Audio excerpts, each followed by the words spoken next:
Second year. आज आप second year Urdu में अफसाना पढ़ने जा रहे हैं और ये अफसाना है इशफाक अहमद का। आप इसका तारुफ इशफाक अहमद बतौर अफसाना निगार तारुफ कल पढ़ चुके हैं। आज हम इस अफसाने में क्या पढ़ने जा रहे हैं, आपने अपने पास ये बात नोट कर लेनी है कि हमारी थोड़ी सी मदद से किसी की जान बच सकती है और मौत से जान छूट सकती है, मगर हम किसी की ज़िंदगी में तो किसी के काम नहीं आते। अलबत्ता मौत के बाद बड़े तेज़ हो जाते हैं, मगर अब इसकी ज़रूरत नहीं होती। एक बात का इजाफा भी करें और वो ये कि हम जानवरों के साथ तो बड़े अच्छे हैं, लेकिन इंसानों के साथ हमारा रवैया ठीक नहीं है। इशफाक अहमद अफसाना निगार हैं। मोहसिन मोहल्ला बतौर यहाँ पर सिन्फ उसकी अफसाना है। किसी को ठीक से मालूम नहीं था, दुरुस्त मालूम नहीं था, दुरुस्त बात का अंदाज़ा नहीं था कि मास्टर इलियास, जो कि अफसाने का मरकजी किरदार है, कब इस मोहल्ले में आया था और कब इसने ये कोठरी, छोटा सा कमरा किराए पर लिया था। लेकिन इस बात का हर एक को इल्म था, जानता था कि मास्टर इलियास एक मुहाजिर है, हिजरत करके इस शहर में आया है और इसका ताल्लुक अंबाले के किसी इलाके से है। अंबाला हिंदुस्तान का शहर है और वहाँ से है, क्योंकि वो बोली ही ऐसी बोलता है जो अंबाले में बोली जाती है। अंबाले के लोगों के खास लबो लहजे की वजह से उनको पहचाना जा सकता है कि ये अंबाले के लोग हैं। मास्टर इलियास किराए की कोठरी में रहते थे, जाती मकान में, अपने ज़ाती मकान नहीं था उनका और किराए का मकान था और उसमें रहते थे। और उनके पास मोहल्ले के लड़के, उनका काम रोज़गार के बारे में सवाल है तो ये एक काम रोज़गार उनका ये है, गिनती सीखने आते थे। 1 2 3 4 5 पहाड़े सीखने आते थे। 1 दूने दूनी, 2 दूने 4 और टूट गई कटवी, डुल गया अचार, ये पहाड़े होते हैं। और उर्दू में पहाड़े कहते हैं, इंग्लिश में टेबल्स होते हैं। 2 1 are 2 2 2 are 4। और तख्ती लिखने के लिए आते थे। तख्ती पर पहले ज़माने में, हम भी जब छोटे होते थे तख्ती पर लिखा करते थे, आ जाते थे। इसके पास, मास्टर इलियास के पास 2 लड़ाका बटेर भी थे। मुरक्कब तौसीफ़ी है और बटेर परिंदों की एक किस्म है, लड़ाका लड़ाने के लिए तैयार किए जाते हैं। और एक असील मुर्गा भी था, पालतू मुर्गा भी था। बटेर तो पिंजरों में पड़े रहते थे, पिंजरों में बंद रहते थे, लेकिन असील मुर्गा इसकी कोठरी के दरवाजे से जरा दूर खड़ा रहता था। ये कोठरी है, कोठरी से के दरवाजे से जरा फासले पर खड़ा है। मास्टर इलियास ने मुर्गे की एक टांग में पीतल का छल्ला डालकर, ये मुर्गे की एक टांग है, इसमें ये छल्ला है पीतल का, और ये छल्ला डालकर उसे मजबूत डोर के साथ बांध रखा था। और इसका दूसरा सिरा अपनी कोठरी की दहलीज, ये कोठरी की दहलीज है, दरवाजा, उसमें मेख ठोंक कर इससे ये मेख बनारी ऊपर बांध रखा था। मोहसिन मोहल्ला के सभी लोग मास्टर इलियास की इज्जत करते थे और इसको अस्सलाम वालेकुम कहकर इसके दरवाजे के आगे से गुजरते थे। मास्टर जी कुछ और काम भी करते थे, लेकिन किसी को इसका इल्म नहीं था कि वो क्या काम करते हैं। शायद वो सब्जी मंडी में मुंशीगिरी करते थे, सब्जी बेचने के लिए लोग आते हैं, उनसे सब्जी लेना और मालिकान से पैसे लेकर उनको दे देना, ये काम है मुंशीगिरी का।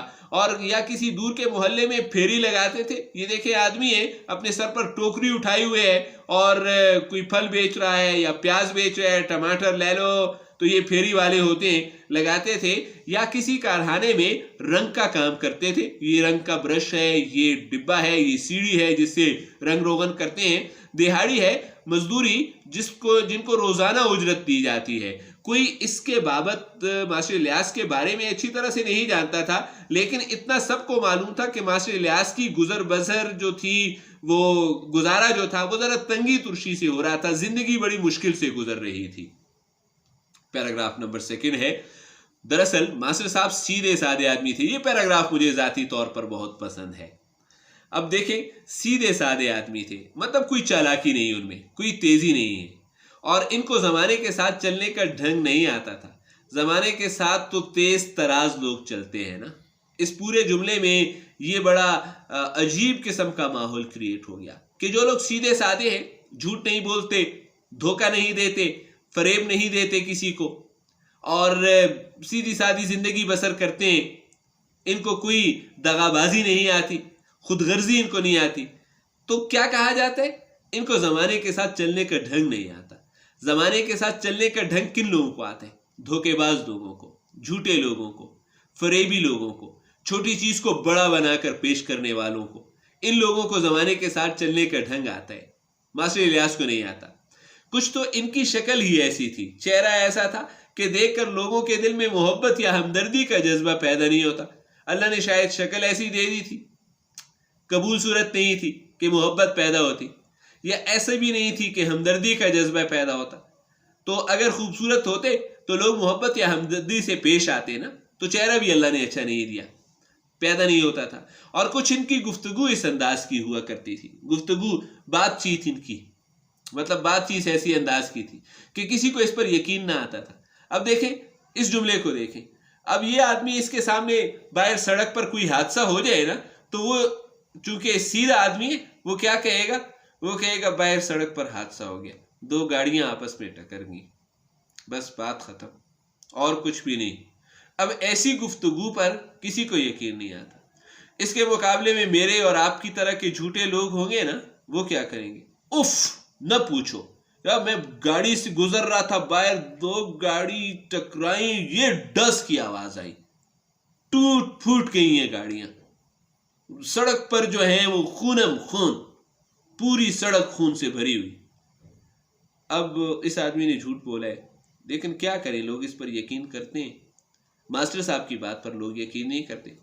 वो झूठ नहीं बोलते थे, मास्टर साहब झूठ नहीं बोलते थे, हेरा फेरी नहीं करते थे। हम लोग करते हैं, झूठ बोलते हैं, हम हेरा फेरी भी करते हैं, धोखा भी देते हैं, और ऐसी बातें भी कर जाते हैं, मुबालगे से काम लेते हैं, बात को बढ़ा चढ़ा कर बयान करना। जैसे ऊपर मैंने हादसे का वाकया बयान करता था, मास्टर साहब मुबालगे से काम नहीं लेते थे, शेख ही नहीं बिगाड़ते थे। बहुत सारे लोग अपनी पर्सनैलिटी को मजबूत करने के लिए अपनी झूठी तारीफें करते हैं। मैं इतना बड़ा उस्ताद लगा हूँ, मैं तो इतने बड़े फैंस हैं मेरे, और इतने लोग मेरे फॉलोअर्स हैं, मेरा लेक्चर इतने लोग सुनते हैं। फिर ये शेखी बिगाड़ना है, इससे इसका कोई फायदा नहीं है। माँ साहब ऐसे नहीं थे, किसी को खौफजदा नहीं करते थे, डराना, बातों से डराना। आप देखें छोटे बच्चे, मेरे मामू डीएसपी हैं, भाई तुम्हारे मामू डीएसपी हैं, इससे दूसरे बच्चों को क्या लेना?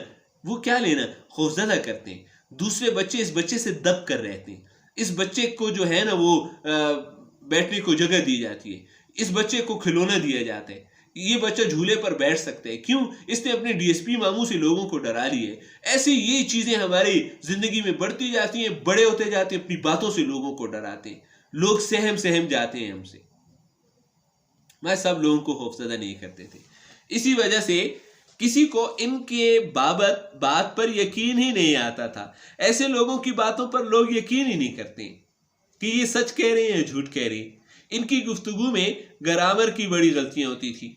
जैसे मैं कहूं मैं एजाज खान बैठी हुई हूं, तो जब मैं ये कहूंगा तो ये ग्रामर की गलती होगी ना, ये गलती ठीक नहीं होगी, ये ग्रामर की गलती होगी। या ये कहे कि मैं बैठे हुए हैं, ये ग्रामर की गलती है, रोजमर्रा मुहावरा की गलती है। मुजक्कर को मुअन्नस बना देना, मुअन्नस को मुजक्कर बना देना, वाहिद को जमा, जमा को वाहिद बना देना, ये ग्रामर की गलती है। इल्मे बयान की गलतियां भी उनसे होती हैं। इल्मे बयान क्या है? इल्मे बयान में 4 अज्जा हैं, याद रखिएगा, ये आपका 2021 के MCQ है। इल्मे बयान के 4 अज्जा हैं, मैंने बोल दिया। अच्छा, इल्मे बयान तशबीह, इस्तिआरा, मजाज मुरसल और कनाया, इन चीजों को कहते हैं। तो इल्मे बयान इन 4 चीजों से मिलकर बनता है। ये 4 चीजों के नाम आपने सुने, इकट्ठे होकर इल्मे बयान कहलाते हैं। तो इल्मे बयान में तशबीह की गलती देखें। अब देखें दुरुस्त तशबीह किसे कहते हैं? दुरुस्त तशबीह ये कहते हैं कि मैं ये पानी पी रहा हूं और ये पानी कैसा है? ये पानी तो ऐसा है जैसे बर्फ, ये दुरुस्त तशबीह है। लेकिन मैं कहूं कि पानी तो इतना ठंडा है जैसे हमारे गांव के अलीगोर के कुएं का पानी। अब हमारे गांव के अलीगोर के कुएं का पानी गलत तशबीह दे दी है मैंने। गलत तशबीह क्यों दे दी है? इसलिए गलत है कि अलीगोर के कुएं का पानी अंडरस्टूड नहीं है, लोग नहीं जानते उसको। उससे तो ये कह देता कि ये पानी ठंडा है, ठीक था, तो वो गलत तशबीह दे देते हैं। इस वजह से कहते हैं इल्मे बयान की बहुत सी गलतियां होती थी और सुनने वाला झिला कर तंग आ जाता था, इनकी सोबत छोड़ देता था, इनके पास से चला जाता था। वो इतने सीधे और इस कदर बेपेच थे, सीधे थे, चालाकी नहीं थी, बेपेच, पेच वाली शख्सियत जानते हैं आप, जिनकी शख्सियत में बल होते हैं।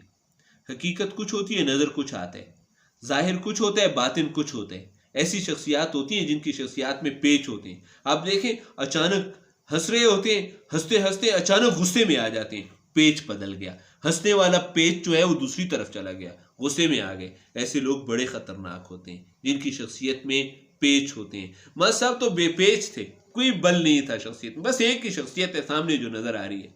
सारे मोहल्ले पर और सारी सोसाइटी पर ऐसे लोग एक बोझ लगते हैं, मुआशरा इनको बोझ समझते हैं। और चूंकि ऐसे लोगों के साथ रस्म व राह पैदा करना अब कितना अलमी है, कितने दुख की बात है। ऐसे लोगों के साथ लोग ताल्लुकात पैदा नहीं करते हैं। क्यों? ताल्लुक तो उसके साथ पैदा करते हैं जो पेचदार हैं, जो टेढ़े हैं, जो बदमाश हैं।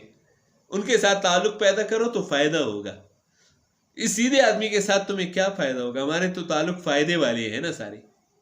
कोई भी पसंद नहीं करता, इसलिए कोई भी उनका दोस्त नहीं था किसी वजह। और यही वजह थी कि मोहल्ले वाले इनकी इज्जत करते थे और इनके दरवाजे बस सिर्फ इज्जत से पेश आते थे। दरवाजे के आगे से गुजरते हुए अस्सलाम वालेकुम कहकर आगे बढ़ते थे, इससे ज्यादा बात कभी इनसे कोई नहीं करता था। सर्दियों की एक शाम है, अफसाना सर्दियों का है। शाम है, मालिक मकान किराए के मकान में रहते थे। मालिक मकान आए, मासिर इलियास को बड़े सख्त अल्फाज में डांटा और धमकी दी, डराया कि अगर इसने 3 दिन के अंदर अंदर HMCQ है, पिछले 6 माह का किराया एक साथ अदा नहीं किया, ये भी मतलब 6 महीने का किराया नहीं दिया, तो वो इसका सामान निकाल कर बाहर फेंक देगा 3 दिन में। मास्टर जी के खौफ के मारे ही बंद गई। अब देखें, लफ्ज के अंदर उसकी अदायगी है। अब ये देखें, लफ्ज का रोने की वजह से दुरुस्त ना अदा होना, खौफजदा हो जाना आदमी का और बात ना कर सकना, ये होता है घुघी बन जाना, घुघी बनना। क्लियर हो गया? क्योंकि इनके पास 180 रुपए यकमुश्त नहीं थे। देखिए, अभी ये 6 महीने का किराया है और 180 रुपए किराया है। हमें 6 महीने का ही पता चल गया, हमें 180 रुपए का ही पता चल गया। तो इससे साबित हुआ कि 6 महीनों का किराया 30 रुपए हर महीने का किराया है, जो 180 हो जाते हैं। मैंने यहां पर बता दिए, आप नोट कर लें कि 1 महीने का किराया 30 रुपए है। यकमुश्त एक साथ मौजूद नहीं था, सिर्फ 40 रुपए थे, जिनके साथ 10 का एक नोट और पिरोकर 40 रुपए के साथ एक और नोट शामिल किया और उन्होंने 50 बना लिए थे। पहले तो मालिक के मकान 25, 30, 40, 50 लेकर आगे की तारीख दे देता था, नेक्स्ट पे कि भाई अगले महीने दे देना बाकी। लेकिन इस मर्तबा वो तड़ंग हो गया, डट गया, गुस्से में आ गया और इसने धागे में पिरोए हुए, इस तरह बांधे हुए 50 रुपए, 40 एक और 10 अलग जो थे, वो असील मुर्गे, पालतू मुर्गे के आगे फेंक कर कहा, जाओ मैं नहीं लेता, मुझे पूरे 180 करके दे। जब वो ये कहकर चला गया तो मास्टर इलियास ने 50 रुपए फर्श पर से उठाकर अपनी बास्केट की जेब में डाल दिए। फिर वो अपनी कोठरी के अंदर जाकर अपनी चारपाई पर दुखी होकर बैठ गया और शदीद गम के बायस इनकी गुगी बन गई। और ये पहला मौका था कि बगैर रोए बगैर किसी शख्स की गुगी बन गई हो, यानी आवाज उसके मुंह से न निकल रही हो। वादे के मुताबिक, वादा क्या था? 3 दिनों का था। मालिक मकान ने इनका सामान उठाकर बाहर फेंक दिया।